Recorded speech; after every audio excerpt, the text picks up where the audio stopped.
चलिए हम आज शुरू करते हैं अपने इतिहास के सेशन को। जैसा मैंने कहा था आपको, एक इतिहास की सीरीज आएगी जिसका नाम होगा वार्षिकांक सीरीज।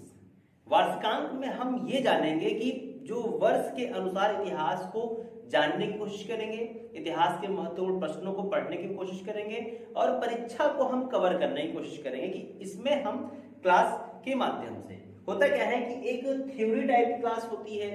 जैसे हमने बहुत सी क्लास शुरू कर दी भाई, चलिए एंशिएंट पढ़ेंगे, फिर मिडिवल पढ़ेंगे, फिर मॉडर्न पढ़ेंगे। इसको खत्म करने में मान के चलिए अगर हम प्रतिदिन 1 घंटे का भी क्लास अगर लगाएं आपके लिए, तो कम से कम मान के चलिए 40 घंटे तो कम से कम चाहिए वनडे एग्जाम के लिए, इतिहास को समाप्त करने के लिए। लेकिन यहाँ वर्ष के अकॉर्डिंग अगर इतिहास देखा जाए तो महत्वपूर्ण प्रश्नों से घिरा होगा वो, और वो हमारे लिए ज्यादा लाभकारी होगा। तो दोस्तों हम शुरू कर रहे हैं आपके लिए वार्षिकांक सीरीज हिस्ट्री। ठीक है, आपके बहुत से कमेंट्स आए थे जिसमें आपने ये कहा था सर एक पंथ दो काज, जैसे आप बताते हो इतिहास में एक वर्ष से लेकर कई वर्ष बताते हैं आप, चले तो उसमें कितनी बातें हुई थी, उसको शुरू करिए आप।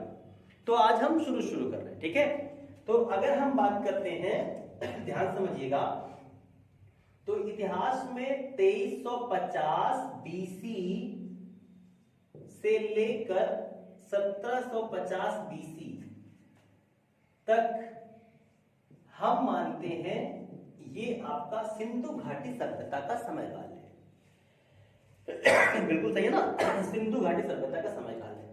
लेकिन इस सभ्यता के समयकाल से कितने प्रश्न हमारे एग्जाम में आते हैं जरा हमको ये बता दो। वनडे का छात्र अगर वो तैयारी कर रहा है, मैं सिविल की बात नहीं कर रहा हूँ, सिविल में तो बहुत अच्छा इसका रोल प्ले होता है, बहुत ज्यादा प्रश्न उठ जाते हैं। लेकिन वनडे में अगर हम देखा जाए तो ज्यादा प्रश्न नहीं उठते हैं, कुछ प्रश्न होते हैं।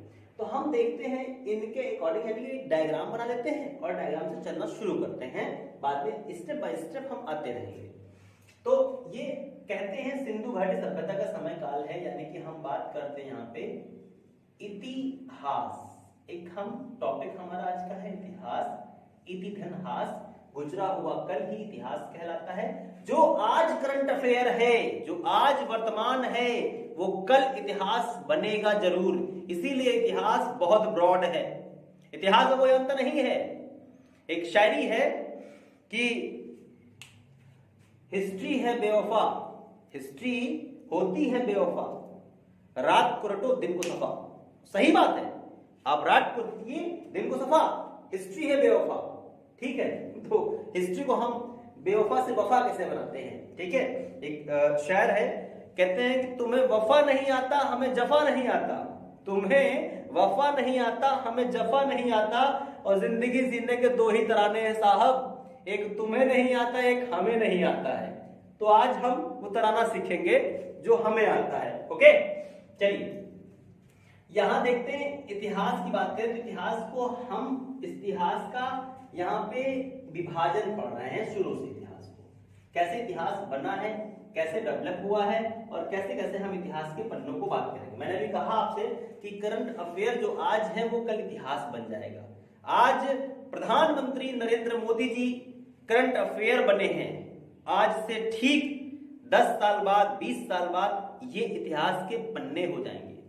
जैसे कि अटल बिहारी वाजपेयी कभी 1999 में करंट अफेयर हुआ करते थे, 2004 तक करंट अफेयर रहे, उसके बाद आज इतिहास के पन्ने में दफन हो चुके हैं, इतिहास का पन्ना है वो।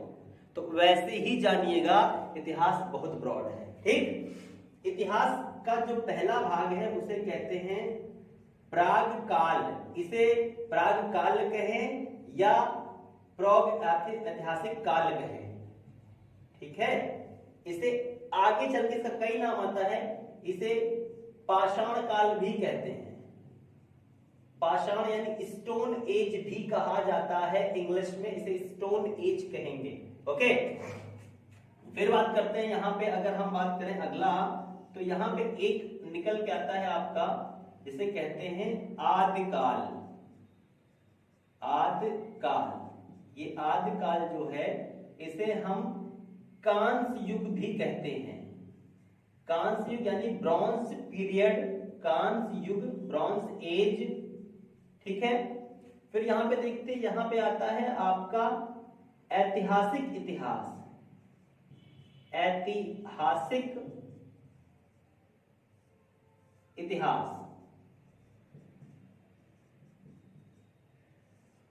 ऐतिहासिक इतिहास निकल के आता है और इसे हम लौह युग भी कहते हैं, लौह युग भी कहा जाता है इसको। इसे आयरन एज कह लें, हिस्टोरिकल हिस्ट्री कह लें आप, ये सब इनके नाम है इंग्लिश वर्जन में। अब अगर हम बात करते हैं हम बात कर रहे हैं 2350 बीसी की बात कर रहे हैं और प्रागैतिहासिक काल की हम बात कर रहे हैं, प्राग काल की बात कर रहे हैं। इसे हम ताम्र युग भी कहते हैं, ताम्र युग भी कहा जाता है, यानी कि हम कहें तो इसे कॉपर एज भी कहते हैं। अब देखो यहाँ पे इतिहास आया है, तो इतिहास के जो जनक हैं, इतिहास के जनक की बात करें तो जो जनक हैं वो हेरोडोटस हैं, हेरोडोटस हैं। ठीक, कहां के निवासी हैं हेरोडोटस? ब्रैकेट में यूनान के निवासी हैं, ठीक है, यूनान के निवासी हैं हेरोडोटस। इनकी एक पुस्तक है, इसका नाम है हिस्टोरिका। हिस्टोरिका में पहली बार इतिहास शब्द का उल्लेख किया गया है और ये वही हेरोडोटस महोदय हैं जिन्होंने डेल्टा शब्द का पहली बार प्रयोग किया था। डेल्टा जानते हैं आप, नदी जब समुद्र में मिलने लगती है तो जो मुहाना यानी दलदली क्षेत्र एकत्र करती है वो डेल्टा कहलाता है। जैसे एग्जांपल सुंदरबन डेल्टा आपने सुना होगा, सबसे बड़ा डेल्टा। तो इतनी बात आपको समझ में आ गई, चलिए ठीक है, आगे बढ़ते हैं। इस युग को अगर देखा जाए और इस युग को देखा जाए तो इस युग को, अगर ये युग बात करें तो अभी हमारा प्राचीन काल, मध्यकाल, आधुनिक काल नहीं आएगा। कैसे नहीं आएगा? देखो, इसके 3 खंड हैं। अगर हम बात करें, इसके 3 खंड हैं। पहला खंड निकल के आता है, इसे कहते हैं पुरा पाषाण काल, पुरा पाषाण काल, ये निकल के आता है। दूसरा निकल के आता है मध्य पाषाण काल, ठीक है, और तीसरा निकल के आता है नव पाषाण काल। ये रहा आपका प्राग काल का विभाजन, यानी कि प्राग ऐतिहासिक काल का विभाजन। अभी हम यहां पढ़ने जा रहे हैं इसको, ठीक है, ये पढ़ने जा रहे हैं, लेकिन हमने यहां पे हेडिंग बनाई है, ये आप नहीं पढ़ रहे हो। ये क्योंकि इसलिए नहीं पढ़ रहे हो आप ये चैप्टर, इस चैप्टर की अगर हम बात करें तो ये चैप्टर आप क्यों नहीं पढ़ रहे हैं समझिएगा। क्योंकि इस चैप्टर का कोई भी लिखित प्रमाण आज तक नहीं मिला है। अगर हम कहें इसके कोई भी लिखित प्रमाण नहीं मिले, सिर्फ संशय के आधार पर, जिसे कहते हैं निश्चितताओं के आधार पर हमने इस काल की उत्पत्ति की है, विचारधारा की है। इसकी बात अगर मिर्जापुर की बात करें तो मिर्जापुर से यहाँ का बनाया हुआ, यानी प्राग काल में जो इस्तेमाल किया गया पहला हथियार, पहला औजार था, वो मिर्जापुर से हमको मिलता है। अगर हम बात करें कि ये हम इतिहास पढ़ रहे हैं, ये किस बिहाफ पर हम कह रहे हैं, ये किस बुनियाद पर कह रहे हैं, तो ये सिर्फ और सिर्फ जिसे कहते हैं अनिश्चितताओं का खेल है। ये इसका लिखित साक्ष्य नहीं है, इसका है लेकिन हम पढ़ नहीं सकते। इसका लिखित साक्ष्य है, हम पढ़ भी सकते हैं, समझ भी सकते हैं, ठीक है। हमारे इतिहास में अगर हम बात करें तो जो ईयर लिखे होते हैं वो यहीं से शुरू होते हैं। हालांकि अगर हम आईएस की बात करें तो आईएस में 4000 जो ईसा पूर्व, 8000 ईसा पूर्व, ये जो इनका समय है उसका भी जिक्र मिलता है। लेकिन हमारे वनडे में सिर्फ यहीं से हमारा इतिहास शुरू हो जाता है। तो यहाँ से इतिहास शुरू होने का मतलब है कि यहाँ से इतिहास हम शुरू करेंगे, लेकिन ये आपका रह जाएगा। इससे कुछ प्रश्न हैं जो एसएससी और ये जो सीजीएल है, सीजीएल है और आपके तमाम जो प्रश्न है इससे यहाँ बनते हैं कुछ प्रश्न। तो हम आज इसको जान लें। इसको जानने के लिए आपको चलना होगा गांव की ओर और अपने बचपन में चलना होगा। जब हम छोटे हुआ करते थे तो हम जो हरकतें करते थे उसके माध्यम से इसको हम आसानी से समझ सकते हैं, बहुत आसानी समझ सकते हैं। ध्यान समझिएगा, आज की क्लास वाकई में एक जिसे कहते हैं अनुभवी क्लास है। जो मैं अपना अनुभव है वो मैं शेयर करूंगा और उसके माध्यम से समझाने का प्रयास करूंगा। कृपया कर इसे समझने का कोशिश करिएगा, ठीक है। तो चलते हैं पुरा पाषाण काल, यानी प्राग काल के पहले इसमें पुरा पाषाण काल में। पुरा पाषाण काल की अगर हम बात करें तो समझिएगा ध्यान से। यहाँ पे जब सृष्टि निर्मित हुई तो कहते हैं कि एक नर एक नारी से पूरी सृष्टि बनी है। हिंदू मैथोलॉजी कहती है कि राजा मनु की संतान है सब, उनसे सृष्टि बनी है, ठीक है। मैं किसी धर्म को महान या नीचा नहीं दिखाना चाहता हूं, मैं सिर्फ इतिहास की बात करना चाहता हूं। तो सृष्टि जब बनी होगी, यानी कि हम सृष्टि जब बनी हमारी, तो आप सृष्टि को समझने के लिए गांव की ओर चलिए। और गांव के अगर आप हैं तो अच्छी बात है, जो शहर का बच्चा है वो थोड़ा सा समझने में कच्चा होगा, लेकिन भाई तुम परेशान मत होना, समझाने का मैं पूरा प्रयास करूंगा, तुम समझना इसको, ठीक है। अब समझो, हम बचपन में छोटे से थे, जब हम जिसे कहते हैं पकैया चलते थे, है ना, पैर के ऊपर नहीं चल पाते थे, ये घिसर घिसर के चलते थे अपना पकैया, तो वो हमारा एक जानवर का जीवन है, यानी कि हम जानवर की अवस्था में हैं। तो जो मनुष्य का प्रारंभिक जीवन है वो जानवरों जैसा है, यानी आदि मानव का जो जीवन है वो प्रारंभिक में जानवरों जैसा है। बड़े बड़े बाल हमारे चेहरे पे, हमारे शरीर पे, हमारे इस पे हुआ करते थे। बाल क्यों हुआ करते थे? क्योंकि हम कपड़ों का आविष्कार नहीं जानते थे, तो हमारे जो शरीर की ऊष्मा है उसको बचाए रखने के लिए, बाहर से ठंड ना लगे उसको छुपाए रखने के लिए, इन सब के लिए हमारे पास एक बाल का आवरण हुआ करता था, जो धीरे धीरे जो वातावरण है अनुकूल होता गया, उसके अनुसार ये सब झड़ते चले गए, और अब नाम मात्र के हम लोगों के शरीर में बाल रह गए हैं, ठीक है। ये हम अब उनके वंशज हैं, जैसे धीरे धीरे इनका हमने प्रयोग करना कम शुरू कर दिया, जिन अंगों का प्रयोग नहीं करते हैं वो अंग विलुप्त हो जाते हैं। ऐसा किसने कहा है? डार्विनवाद, लैमार्कवाद के नियम में आप पढ़ते हैं इसको, आपने हाई स्कूल में पढ़ा होगा कि सांपों के कभी हाथ पैर हुआ करते थे, अब उनके नहीं है। मनुष्यों के पहले पूंछ हुआ करती थी, अब नहीं है, तो ये आपने सुना होगा। अब क्या होता है कि भाई इस काल का जो मनुष्य है, पूरा पाषाण काल का जो मनुष्य है वो आदिमानव जीवन जी रहा है, तो इस समय मनुष्य खाता क्या होगा? बचपन में जो बच्चा छोटा सा होता है वो क्या खाता है? जो मिल जाए सब भर लो, मट्टी है, बालू है, कंकड़ है, पत्थर है, चप्पलें चबा रहे हैं, चूस रहे हैं, कुछ और कर रहे हैं, तो ये सब क्या है? बचपना है। तो वही समझता हमारे सामने है, हम कुछ भी खा सकते हैं। बचपन में हमें ये नहीं समझना कि ये मांस है तो ये नहीं खाना, ये फल है ये नहीं खाना, ये खाना है, नहीं समझ में आता है। अब वहां का जो मनुष्य है वो अपना जीवन यापन मांस पर, कंदमूल, फल पर निर्भर करता है, कच्ची चीजों पर। एग्जाम्पल फॉर दैट, जैसे कच्ची चीजें हम, जैसे मान लीजिए मांस है और हम काटेंगे इसको तो खींचेंगे, इसको हम पकड़ के खींचेंगे, जब खींचेंगे तो दांतों पर हमारे फोर्स आएगा, दांतों पर ये फोर्स आएगा, दांत हमारे बाहर निकलेंगे, ऐसे निकलेंगे बाहर, फोर्स दांत हमारे कैसे बाहर निकल रहे हैं। तो पहले जो हमारे यानी कि जो आदिमानव समाज है, इसके दांत बाहर की ओर हैं, उभरे हुए ऐसे हैं, ठीक है, जैसे गांव में कहते पचे हो, ठीक है, तो दांत बाहर की ओर निकले हुए हैं। अब अगर दांत बाहर की ओर निकले तो धीरे धीरे जब हम पकी हुई वस्तुओं को खाना शुरू करेंगे, थोड़ा कम दांत का प्रयोग करना पड़ेगा, चबाना कम पड़ेगा, तो हमारे दांत शेप में आ जाएंगे। अभी हम लोग के शेप में है तो शेप में आ जाएंगे। यानी कि जो बाहर ठुड्डी निकली हुई उठी हुई होती थी, वो रीजन क्या था कि कच्चे मांस का प्रयोग करना, खींच कर खाना, खींच कर खींचना, इसके कारण ऐसा होता था। तो इस काल का मनुष्य ऐसे ही जीवन जीता था भाई। चलो ठीक है भाई, ये भी ठीक था। मनुष्य का जो प्रादुर्भाव है वो कहते हैं दक्षिण भारत के लोग मानते हैं कि नदी के किनारे हुआ था, क्योंकि जल ही जीवन है, जल के किनारे हमारा प्रादुर्भाव होगा, ठीक है। हम जल के किनारे यानी पानी बिना पिए रह नहीं सकते हैं, तो हमारा जो भी है खाने पीने का हमारा अभी कच्चा ही रहेगा। चलो, पूरा पाषाण काल में सबसे बड़ी उपलब्धि तब होती है जब यहाँ अग्नि की खोज होती है। तो एक प्रश्न बनता है, आग की खोज कब हुई थी? पूरा पाषाण काल में आग की खोज हुई थी। यह आग की खोज हुई कैसे थी?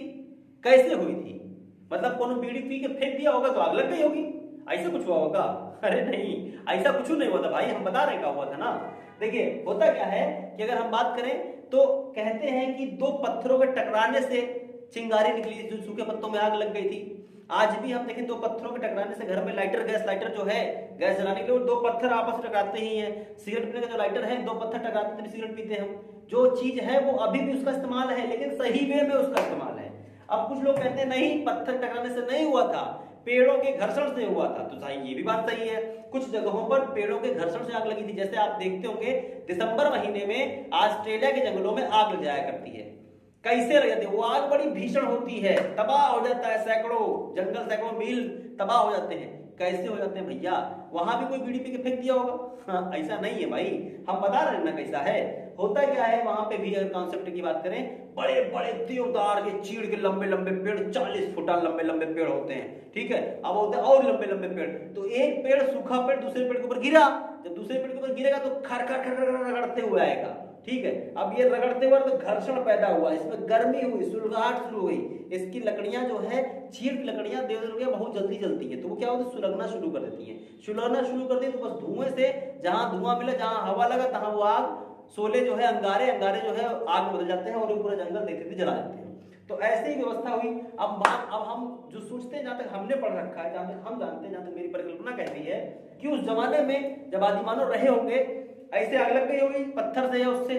अब जब आग लगी सब जानवर भाग लिए होंगे, जो नहीं भाग पाए वो जल भुन गया होगा बेचारा। इंसान नदी किनारे रह रहा है तो गुफा में छिप गया होगा। कहते हैं कि इंसान कई दिन बाद, यानी आग जब शांत हुई तो इंसान निकल पाया था, तो इंसान को आंच लगी तो वो भागा, अरे साला ये क्या है, ये तो साला जला देगा हम ही को। तो अब भाग रहे थे। छोटे से बच्चे हम हुआ करते हैं तो हमको आग क्या मालूम आग क्या है, हम तो भाई हर चीज पकड़ते हैं, हर चीज खेलते हैं, वो भी खेलेंगे हम। तो बचपन में छोटे बच्चे को देखेंगे आप, जब ठंडे में हम आग के किनारे सेक रहे होते हैं, तपता, जिसे पूर्वांचल में कौड़ा कहते हैं, तपता कहते हैं, वो हम सेक रहे होते हैं। लेकिन तभी अचानक से पता चला हमको, हम बच्चा है थोड़ा पकड़े, जल गए, अब चिल्लाना तो बाबू जल गया, बाबू जल गया। तो उसको फिर एहसास हो जाएगा कि नहीं ये गर्म चीज है, ये हमको जला देगी।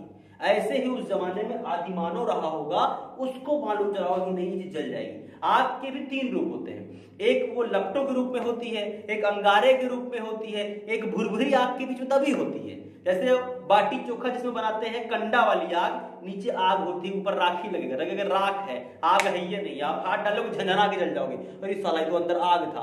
तो ऐसे भी तो पैरा जला लीजिए, पैरा ऊपर लगे राख, अंदर हाथ डाले जल गए। आलू भूज के जब खाते हैं आप, याद है आपको?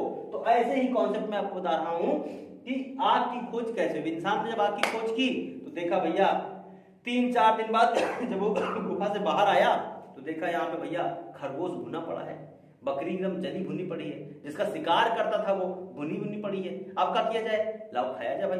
उसने खाया, उसको टेस्टी लगा, रोस्टेड चिकन, मजा आ गया, अरे वाह साला ये तो पहले से अच्छा हुआ, रहा टूट जा रहा है, काटना नहीं पड़ रहा है। तो इंसान ने यहाँ पे अग्नि की खोज को सीखा। अब अग्नि को पालना सीख रहा है कि अग्नि को हम पाले कैसे, यानी अग्नि जला के रख देंगे, जलाए रखे रहेंगे, अंगारा रखे रहेंगे, फिर जब कुछ भूजना होगा फिर जला लेंगे। यानी नहीं कि आज की तरह रोज माचिस जलाएं तीली जला फट से, आग जला के हम महीनों महीनों रखते थे। पहले हमारे यहाँ पूछ के दूसरे का सामान के लाते थे, भैया थोड़ा सा आग दे दीजिए, ठीक है जलाना है, ऐसी व्यवस्था हुआ करती थी पहले। अब इसी काल में कहते हैं मनुष्य ने हथियार बनाए थे। पहला हथियार कुल्हाड़ी, दूसरा हथियार जो है हथौड़ा बनाया था। तो कैसे बना हथियार, देखो भाई जाहिर सी बात, मैं शिकार करूंगा, मैं मान लो मैं शिकारी हूं, मैं आदिमानव हूं, मैं जा रहा हूं जंगल में दौड़ रहा हूं, मैंने एक मारा, मान लो एक सुअर को मार दिया, ठीक है, भैंसे को मार दिया, सुअर, छोटे जानवर मारेंगे, बड़े जानवर नहीं, जिस जानवर का शिकार जो है सुअर है, बकरी है, भेड़ है, इनकी शिकार कर सकते हैं। शिकार किया हमने, मारा। अब भैया क्या करना है, 2-3 लोग मिलकर शिकार किए, 2-3 लोग पहले से मिलकर जब शिकार किए तो भाई आधा आधा काट के सबको देना पड़ेगा। तो काटे कैसे, छुरी चाकू तो है नहीं वहां पे कि चापड़ है मार साट काट के उड़ा दिए। तो भैया पत्थर लिया गया, धारदार पत्थर, उससे जो है रेत के काट के उसको हम अलग करें, तो उसे हमने कुल्हाड़ी का नाम दिया। उस पत्थर को हमने लकड़ी में बांध दिया और बन गया हमारा कुल्हाड़ी, ठीक है, वो कुल्हाड़ी बन गई। लेकिन जब गोल पत्थर हमने हथौड़ा लकड़ी में बांधा तो हमारा हथौड़ा बन गया। अब इसको याद करो, तुम जब रूम लेके तुम पढ़ने आए होगे, लखनऊ में जब तैयारी करने आए, दिल्ली में तैयारी करने आए, इलाहाबाद में तैयारी करने गए आप, तो आपने रूम लिया होगा। तो रूम लेने के बाद आपको एक लगा होगा यहाँ मैप टांगना चाहिए हमको, यहाँ हमारा कैलेंडर होगा, यहाँ हमारा फोन का चार्जर टंगेगा। तो अब क्या किए होंगे आप, कील लिए होंगे, दीवार में ले ठोकना शुरू। तो अब ठोकेंगे कैसे भैया, कुछ मिल नहीं रहा है आपको, तो क्या करते हैं, कील लेते हैं और जिससे हम अदरक कूटते हैं, जिसे गांव में लोढ़ा कहते हैं, लोढ़ा से लेके मार खटाखट ठोकना शुरू कर दिए। नहीं तो ताले से हम ठोक दे रहे हैं। तो ये ताला हमारे लिए हथौड़ी काम किया। हम घर से ताला लेके आए नहीं थे, हथौड़ी लेके तो आए नहीं थे कि हथौड़ी हम ठोक लेंगे, तो हमने उसका इस्तेमाल किया। ये बाहर से पत्थर लेकर के आए गोल गोल, उससे ठोक रहे हैं, तो ये हमारा हथौड़ी बन गया, समझ गए। कुल्हाड़ी हथौड़ी एक जैसी खोज हुआ करती थी। अब यहाँ पे मैंने भी एक चीज यूज किया कि मैंने 4-5 लोगों ने शिकार मिलकर किया, पहले ऐसा नहीं था, ये पहले नहीं था। ये जो समूह व्यवस्था है मध्यकाल में है, समूह व्यवस्था। यहाँ पहले शिकार अकेले करता था, इंसान अकेले, मतलब अकेले पुरुष दौड़ रहा है शिकार के पीछे, अकेले महिला दौड़ रही है, अकेले कोई और पुरुष दौड़ रहा है, कोई किसी का सहयोग नहीं करता था, यानी हमें तालमेल करना नहीं आता था, हमें एक साथ रहना नहीं आता था। अब इसमें क्या, कभी हम शिकार करने गए और पता शिकार बन गए खुद, हम शिकार करने पीछे पीछे भागे, उसको 4-5 झुंड परिवार मिल गए, उल्टा हमारे ऊपर हमला कर दिया। अब का भैया हमको तो मार दिया उसने। अच्छा, कभी शिकार हाथ से निकल भी जाता था तो बहुत दिक्कत होने लगी। अब बहुत दिक्कत होने लगी। तो एक दिन क्या हुआ कि जिस शिकार के पीछे हम भाग रहे थे, उस शिकार के पीछे भाई साहब कोई और भाग के आ रहा था। तो देखिए भाई, दोनों लोग शिकार के पीछे भागे चले आ रहे हैं, शिकार झाड़ी में छिप गया है, हम लोगों ने दोनों तरफ से घेर लिया। भाई घेरने के बाद उसको मार दिया। जब मार दिया तो भैया कौन है, तुम्हारा भी मेरा भी, तो कहा गया देखो तुमने भी काम किया हमने भी काम किया, आधा आधा होगा। लेकिन अधिक मेहनत मैंने की तो मेन वाला हमारा होगा, ज्यादा अच्छा वाला पार्ट हम लेंगे इसका। चलो भाई ठीक है, यहीं से बंटवारे की व्यवस्था शुरू होती है, यहीं से हम जो है समूह में आना शुरू करते हैं कभी कभी, क्योंकि हमको लगता है कि हम समूह में शिकार आसानी से कर सकते हैं। पहले शिकार क्या कर सकते भाई, पहले भाई अकेले लगे हैं घंटों घंटों। अब यहाँ से कॉन्सेप्ट और निकल के धीरे से आएगा आपका। समूह व्यवस्था यहाँ पे जब थी, ये मध्य का, यहाँ पे अग्नि की खोज है, हथौड़ी की खोज है, कुल्हाड़ी की खोज है। मध्यकाल में हमारे समूह व्यवस्था की खोज है, तो समूह व्यवस्था में समूह में रहेंगे, लेकिन अभी स्थायी घर नहीं बनाएंगे। आज हम डेरा डालेंगे, आज यहाँ बनाए खाए चल दिए। इससे पहले नट होते नहीं, गांव में आते हैं जो सिलबट्टे को छीनते उनते हैं, जिन्हें कहते हैं जो बंजारे टाइप के होते हैं, बंजारे नट टाइप के, जो होते हैं कि आज यहाँ पे अपनी बस्ती लगाए, कल बस्ती वहां लगाए, परसों वहां लगाए। ऐसी व्यवस्थाएं पहले हमारी हुआ करती, जहां रहते थे वहीं डेरा डाल दिया करते थे। रात हुई यहीं रह लो, आगे चलो रात हुई फिर यहीं रह लो, ये कॉन्सेप्ट हम लोग का होता था। अब मध्यकाल में समूह व्यवस्था को यहाँ नवपाषाण काल में स्थिरता कैसे मिलती है, यहाँ पे हमने देखा कि मध्य पाषाण काल के अंत की बात करते हैं, इनके भी तीन तीन खंड बनते हैं, इनके भी प्रारंभिक नवपाषाण काल, मध्य नवपाषाण काल और जो है बाद में जो है वर्तमान नवपाषाण काल चलने लगता है, इनके भी तीन तीन खंड बनते हैं। वो सिविल में बनते हैं, इसमें नहीं बनते हैं, इसमें कोई मतलब नहीं है। तो मध्यकाल का जब अंतिम चरण आता है और नवपाषाण काल का शुरुआती चरण आता है, उस चरण में कहा जाता है कि मनुष्य ने क्या काम किया, महिला से सौदा किया। महिला क्या थी कि महिला की स्टेमिना, जो महिला के अंदर हार्मोन्स होता है, वो पुरुषों से थोड़ा कमजोर होता है। कमजोर यानी कि हमारी इफिशियंसी, जो कार्य करने की क्षमता है, वो ज्यादा है, महिलाओं की थोड़ी कम है। इसीलिए आप देखिए, पुलिस की दौड़ अगर पुरुषों के लिए 10 किलोमीटर है तो महिलाओं के लिए 5 किलोमीटर होगी, पुरुषों की 5 होगी तो महिलाओं की 3 होगी। ठीक है, ये हमारे यानी कि हार्मोन्स के कारण ऐसा तय किया गया है कि हम हमारे अंदर स्टेमिना है, हम ज्यादा कर सकते हैं, वो कम कर सकती है। तो देखा भाई, पुरुष ने एक महिला मार लेके दौड़े जा रही, शिकार आगे भाग गया, वो रह गई। अच्छा ठीक है, तो मनुष्य ने भाई यहाँ पे व्यवस्था जो बनाई थी, जो शिकार की समूह की व्यवस्था, बरसात के दिनों में काम नहीं आती थी। बरसात के दिनों भाई जानवर कहाँ बाहर निकलेगा, वो तो छिपा रहेगा। हम भी बारिश में किनारे छिपे रहेंगे, छाता तो है नहीं खोल के चल दिए, रेनकोट तो है नहीं चल दिए, तो हम भी छिपे रहेंगे। अब भूखे प्यासे हम भी बैठे, भूखे प्यासे वो भी बैठे हैं, तो क्या किया जाए, तो कंदमूल फल खाओ। ठीक है, जो भी मिले उससे खा लो। तो कंदमूल फल अगर हम खाएंगे, तो कंदमूल फल खाने के बाद हम बहुत सी चीजों को देखेंगे, भाई चलो शाकाहारी है, लेकिन कंदमूल फल जो हम लाने जा रहे हैं खोद करके, बहुत दूर जा रहे हैं, वो तो शिकार वाली बात हो गई ना, कि पता नहीं कहाँ कंदमूल मिलेगा तो लेके आएंगे, खेत थोड़ी ना आएंगे, बोए हैं लेके चले आएंगे, वो तो ढूंढने जाएंगे ना हम। चलो भाई ढूंढने चले जाते थे। अब क्या हुआ, इंसान ने सोचा कि कंदमूल फल क्यों ना हम घर में लगा लें, मतलब जहां रहते हैं बगल में वहीं लगा दें। स्थायी घर तो हमारा है नहीं, लेकिन पहाड़ के आसपास लगा दे कहीं। इंसान ने लगा दिया। जब इंसान ने लगा दिया तो होता क्या है, इंसान गया शिकार करने, बकरी आई खा के चली। अब ले भैया, दिमाग खराब आते साला, हम वहां शिकार करने गए, वहां साला कुछ नहीं मिला, यहाँ जो था वो बकरी खा गई, अब क्या करें। तो भैया इसीलिए पुरुष स्वार्थी प्रवृत्ति का इंसान है, पुरुष ने दिमाग लगाया, महिला को उसने गुलाम बनाना शुरू किया।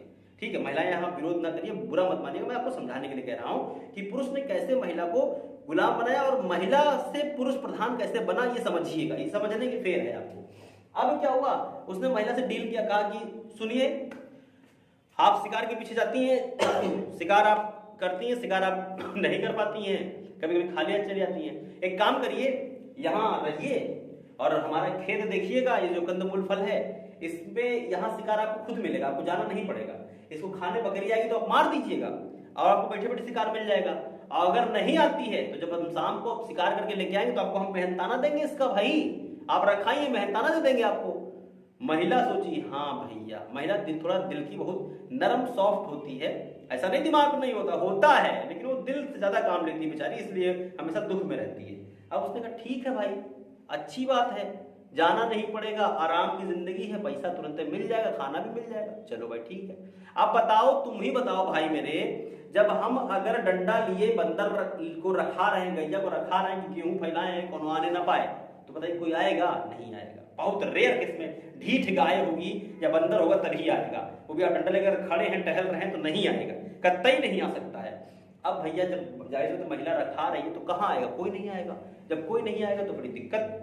शाम को भैया शिकार किए, मार लिए चले आ रहे हैं, हट अब हम लेके आए हैं, दिन भर का थके हैं, बहुत दौड़े हैं, बहुत मेहनत किए हैं, तो उस पर अधिकार किसका? पहले मेरा अधिकार है। तो मेरा अधिकार तो महिला खुद, आप ज्यादा मेहनत किए हैं, आपका अधिकार है, आप पहले खा लीजिए, फिर हम बाद में खाएंगे। अब यहीं से कहानी मोड़ लेना शुरू करती है, पुरुष प्रधानता धीरे धीरे जन्म लेना शुरू कर देगी, धीरे धीरे पुरुष प्रधान था। वैदिक काल आते थे, दो काल है, वैदिक काल और एक आता है वो हड़प्पा सभ्यता और वैदिक काल इसके निकला सभ्यता। वैदिक काल में कुछ समय के लिए पलटेगा, महिला प्रधान होगा, लेकिन फिर बाद में पुरुष प्रधान हो जाएगा उत्तर वैदिक काल से। अब यहाँ पे पुरुष प्रधान दिमाग में अस्तित्व आने लगा कि नहीं, इसने काम ज्यादा किया, ये मेहनत किया, इसी को पहले मिलना चाहिए। ठीक भाई, चलो ये काम हो गया। अच्छा, महिला साथ में रह रही है, तो साथ में रह रही है तो कहते हैं कि महिला और पुरुष की जब लिटिल फिंगर जब आपस में मिलते हैं तो जो हमारे हार्मोन्स है, टेस्टोस्टेरोन है, वो एक्टिव हो जाते हैं। सेक्सुअल हार्मोन्स जो हमारे होते हैं वो जनरेट हो जाते हैं, यानी हम एक दूसरे के प्रति बहुत जल्दी आकर्षित होने लगते हैं। ये रियल है, फैक्ट है ये। तो अब होता क्या है कि भाई जाहिर सी बात है, हम नजदीक महिला के रह रहे हैं, कभी ना कभी बॉडी टच करेगी तो हमारे अंदर यानी कि हार्मोन्स जागेंगे तो जाहिर सी बात है हम एक हो जाएंगे। जब हम एक हो जाएंगे यानी कि एक हो जाएंगे तो हम अब एक होंगे तो तीसरा आएगा ही आएगा, जाहिर सी बात है आएगा। अब यहीं से धीरे धीरे परिवार की उत्पत्ति शुरू होगी, लेकिन परिवार की उत्पत्ति नवपाषाण काल से हो जाती है और परिवार स्थायी बन जाता है। अब समझना, अब इसी चीज को मैं लेके आता हूं। अब नवपाषाण काल में भी परिवार आ गया, पिता के ऊपर जिम्मेदारी आ गई है पुरुष के ऊपर कि तुम ही जाओगे बाहर कमा के लेके आओ, खाना पानी की व्यवस्था तुम करोगे, हम घर देखेंगे, बच्चों को देखेंगे। अब यहाँ से जब दिन भर पुरुष बाहर जा रहा है तो महिला खुद कहती है कि यार ये बाहर गए हैं, दौड़ भाग करके लेके आए हैं, इनका अधिकार पहले खा ले, हम बाद में खाएंगे। आज भी हमारे घर में, हमारे अपने घर में हम बता रहे भाई, आज भी हमारे घर में हमारी माता जी जब भी भोजन को परोसती हैं तो पिताजी को अक्सर है अच्छी चीजें दे दिया करती हैं। पनीर, अगर मटर पनीर बनी है तो पनीर ज्यादा ही पिताजी की थाली में रहेगी, माता जी की थाली में कम रहेगी। सबका बराबर निकलेगा लेकिन वो कम ले लेती है। अगर नॉनवेज की बात करें, नॉनवेज बनता है तो वो लेग पीस पिताजी की थाली में ही जाएगा, कभी महिला की थाली में नहीं जाएगा। क्यों? क्योंकि महिला ने खुद व्यवस्था बना रखी है, महिला ने व्यवस्था शुरू की है और ये पुरुष उसका आदी हो चुका है। जब वो आदी हो चुका है तो जाहिर सी बात है वो क्या करेगा, वो अपना अस्तित्व, अपना प्रभुत्व बनाकर रखेगा, कभी तुम्हारा प्रभुत्व बनने नहीं देगा।